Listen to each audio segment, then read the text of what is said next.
शिष्य योग्य है, योग्य शिष्य को योग्य गुरु मिलते हैं। अधिकारी की चर्चा ये है। परीक्षित अधिकारी हैं, सुखदेव की अधिकारी है सुनाने के, तो सुनने का अधिकारी।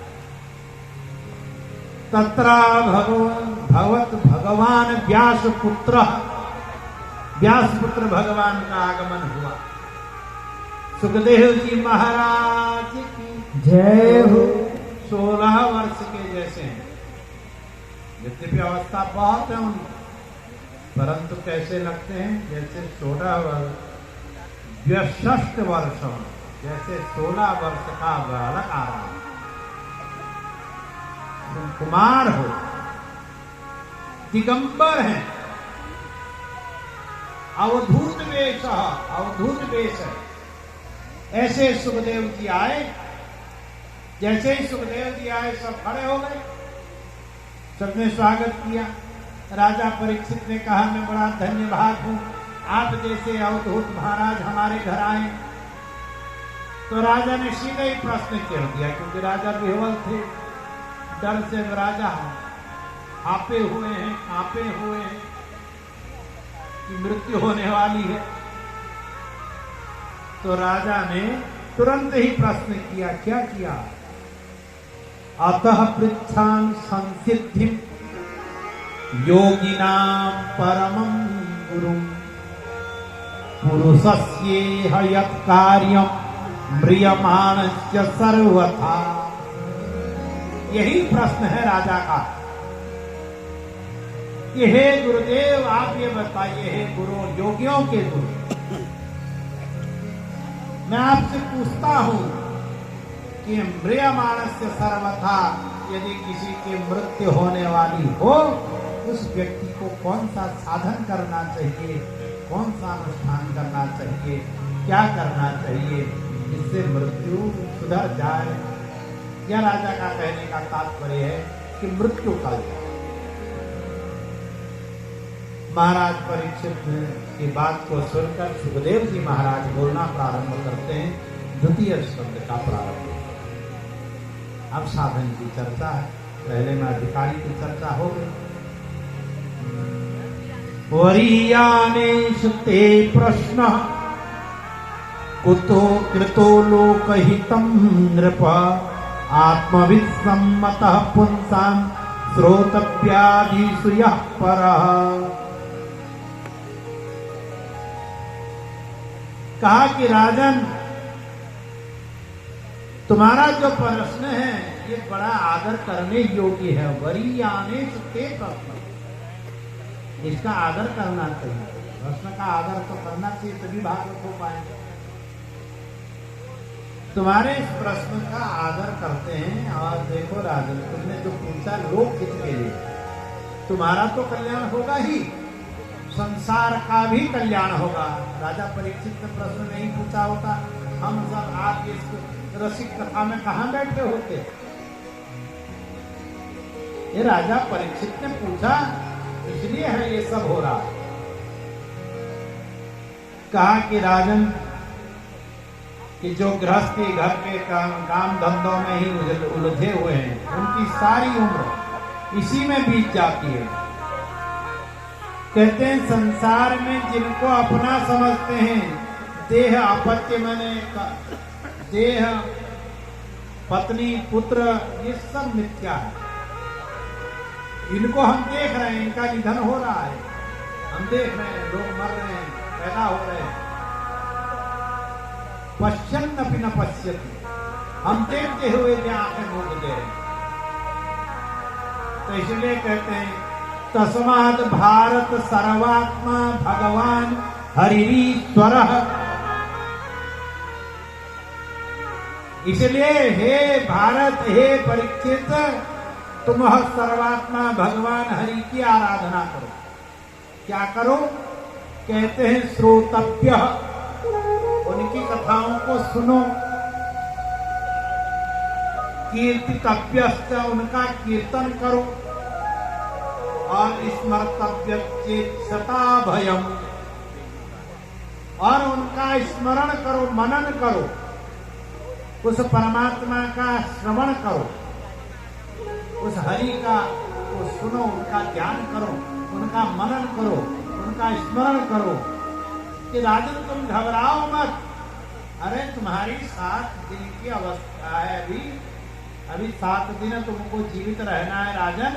अरे खटवांग नाम के एक राजा हुए, ब्रह्मा के पास में गए, पूछा मेरी आयु कितनी है? ब्रह्मा ने कहा केवल 2 मुहूर्त है। 2 मुहूर्त, 1 घड़ी का 1 मुहूर्त होता है, माने 48 मिनट की तुम्हारी अब अवस्था बची हुई है। खटवांग को जो पता चला कि मैंने 48 मिनट अब केवल बचना है, तो महाराज खटवांग ने उसी समय संसार का त्याग कर दिया, वैराग्य को धारण किया, अपने मन इंद्रिय सबको भगवान के श्री चरणों में लगाया, तो मुक्ति मिल गई। 2 मुहूर्त में ही जब राजा खटवांग को मुक्ति मिल सकती है, तो तुम्हारी तो अभी 7 दिन की बाकी है, क्यों घबराते हो? घबराओ मत। तो राजा को विराट रूप का वर्णन बताया और सूक्ष्म रूप की धारणा बताई। क्रम मुक्ति क्या है, योगियों के द्वारा षड चक्र का चिंतन करते हुए कैसे मुक्ति पानी है, और सद्यो मुक्ति का वर्णन बताया। और फिर विभिन्न देवताओं की उपासना अलग अलग कामों के लिए करनी चाहिए, ये बताया कि आयु की इच्छा के लिए अश्विनी कुमारों की, और पुष्टि की इच्छा से पृथ्वी का आराधना करनी चाहिए, सौंदर्य के लिए गंधर्वों का, यश की इच्छा के लिए यज्ञ पुरुष की आराधना करनी चाहिए। और कहा कि राजन इससे भी और अधिक एक काम है, अकाम सर्व कामो वा मोक्ष काम उदार धीहि तीव्रेण भक्ति योगेन यजेत पुरुषम परम। ये तो सब सकाम की उपासना बताई, परंतु कह रहे हैं अकाम सर्व कामो वा, मने कोई सकाम उपासना करे या निष्काम उपासना करे, सकाम और निष्काम दोनों ही लोग भगवान तीव्र भक्ति योग से, तीव्र भक्ति के द्वारा यजेत पुरुषम परम, उस परम पुरुष का यजन करे, ये बताया, साधन बता दिया। राजा डरा हुआ था ना। फिर राजा ने प्रश्न किए, पुराण सुनने का प्रश्न किया, तो सुखदेव जी महाराज ने भगवान की स्तुति की। 4थे स्कंद में, न 2 स्कंद के 4थे अध्याय में यह स्तुति है, मंगलाचरण। इसमें 3 मंगलाचरण है, आद्य मध्य और अंत में 3 जगह मंगलाचरण है। नमः परस्मै पुरुषाय भूयसे सदुद्भवस्थान निरोध लीलया गृहीत सकृतया देहिनाम अंतर्भवायानुपलक्ष्य वर्त्मने। कहते हैं उन पुराण पुरुषोत्तम भगवान के चरण कमलों में कोटि कोटि प्रणाम है, जो संसार की उत्पत्ति स्थिति करते हैं, लीला करते हैं, सत्व रजतम गुणों की शक्तियों को स्वीकार करते हैं, ब्रह्मा विष्णु और शंकर के रूप को धारण करने वाले हैं। ऐसे उस भगवान की हम स्तुति करते हैं। कहते हैं वो भगवान जो उच्च कुलों में पैदा हुए उनको तो तारते ही हैं, उनको तो शुद्ध करते ही हैं। कहते हैं किरात हूणांध्र पुलिंद पुलकसा आभीर कंका यवना खसादय एने चपापा यदुपाश्रयाश्रया शुद्ध्यन्ति तस्मै प्रभविष्णवे च नमः। कहते हैं किरात हूण पुलिंद आभीर यवन खस, ये भी और इनके अतिरिक्त भी और भी जो पाप करने वाले लोग हैं, यदि उस भगवान के शरणों में जाता है, शुद्ध्यन्ति तस्मै, भगवान उनको भी शुद्ध करते हैं। तस्मै प्रभविष्णवे नमः, ऐसे उन भगवान को नमस्कार। सुखदेव जी ने भगवान का प्रणाम किया, सृष्टि का वर्णन किया। कहा सृष्टि का प्रारंभ हुआ, कमल में ब्रह्मा जी का आविर्भाव हुआ। थोड़ी सी समय लूंगा आपका, क्योंकि आपने मेरा समय लिया, आपने मेरा समय लिया है। मुझे तो मौज आती है, 5 घंटे में कथा करता हूँ और कृष्ण आविर्भाव के दिन 6 घंटे भी कर सकता हूँ। इसलिए बैठने की शक्ति आपको भगवान दे, ये मेरी प्रार्थना है। आप लोग आरती के लिए इशारा मत करिए माता जी। हाँ,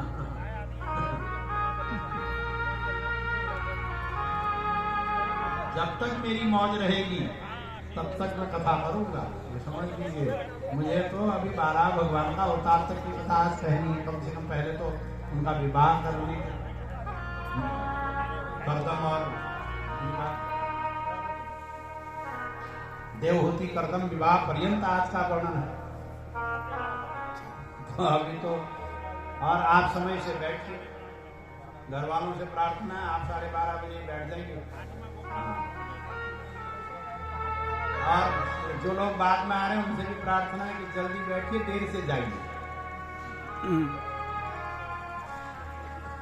तो कहा कि ब्रह्मा जी भगवान के नाभि से उत्पन्न हुए। ब्रह्मा जी को एक शब्द सुनाई दिया।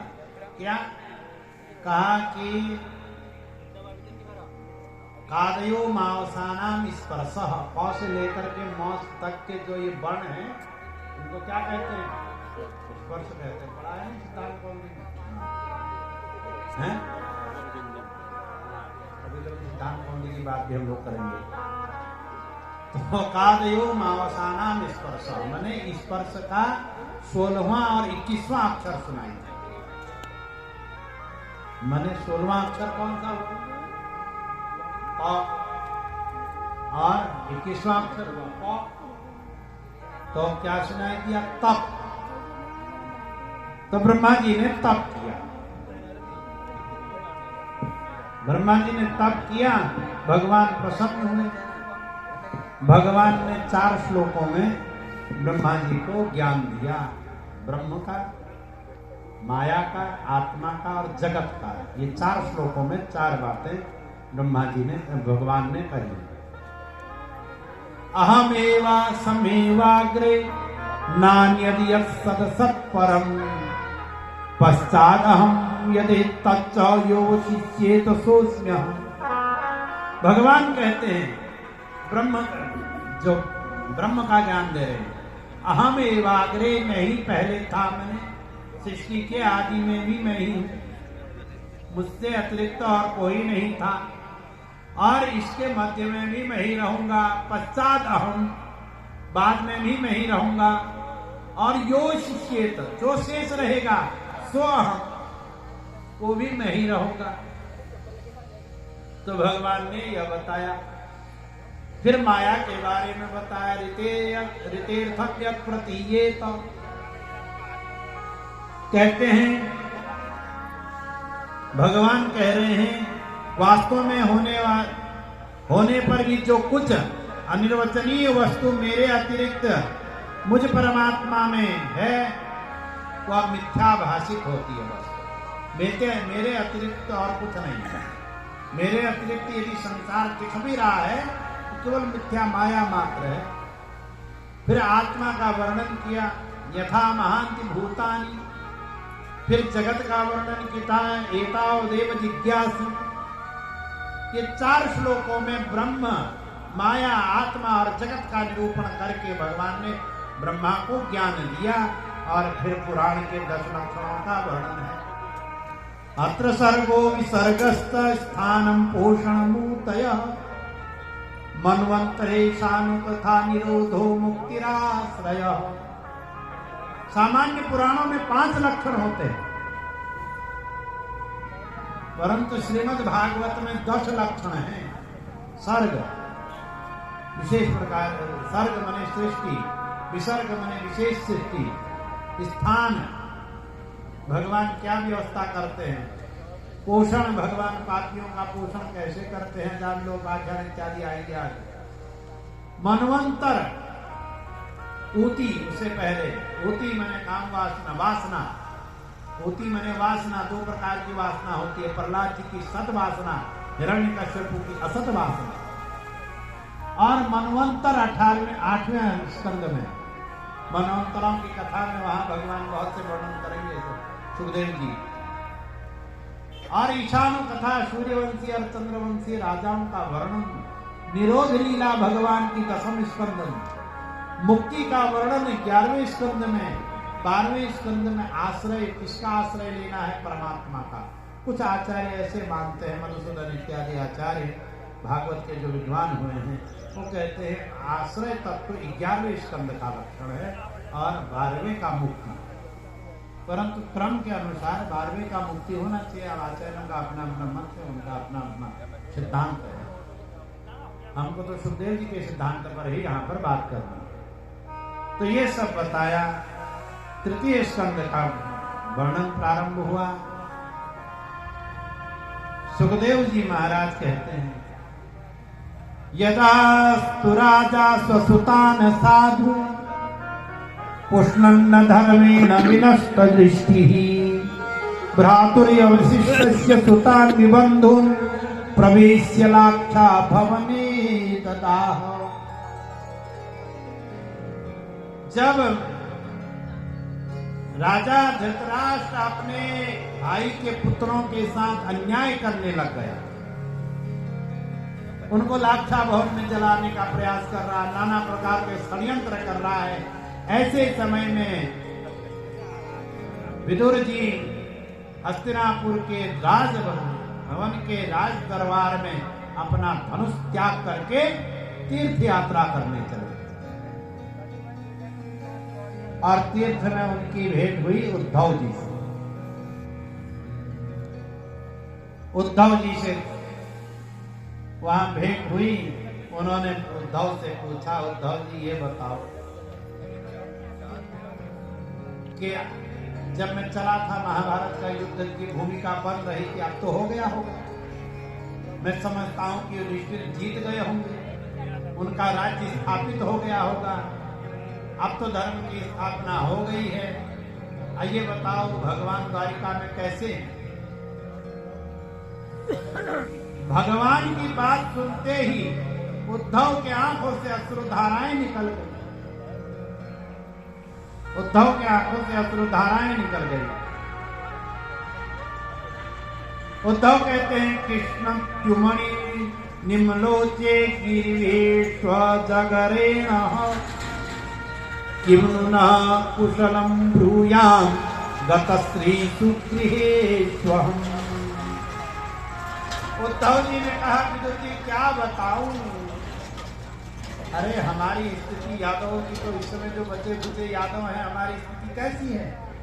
जैसे किसी सर्प मणि वाले सर्प से उसकी मणि छीन ली जाती है, वो सर्प छटपटाता है, इसी प्रकार से कृष्ण रूपी मणि जब से गई है, जब से भगवान अपनी लीला को पूर्ण करके गए हैं, तब से हम दुखी हैं। उद्धव ने बताया कि तो द्वारिका डूब गई, भगवान ने लीला समाप्त कर दी, भगवान चले गए हैं, वैकुंठ में हैं भगवान। और मुझसे भगवान ने बताया है तुमको, हे उद्धव, विदुर जी यदि मिले उनको मैत्रेय जी के पास हो। तो उद्धव जी महाराज भगवान की बाल लीलाओं को स्मरण करते हुए एक श्लोक बहुत सुंदर है तृतीय स्कंद के 2 अध्याय में, बहुत सुंदर श्लोक। अहो बकीयम स्तनकालकूटम जिघांसया पाययदप्य साध्वी लेभे गतिं धातृचितां ततोऽन्यं कं वा दयालुं शरणं ब्रजेम। उद्धव जी कहते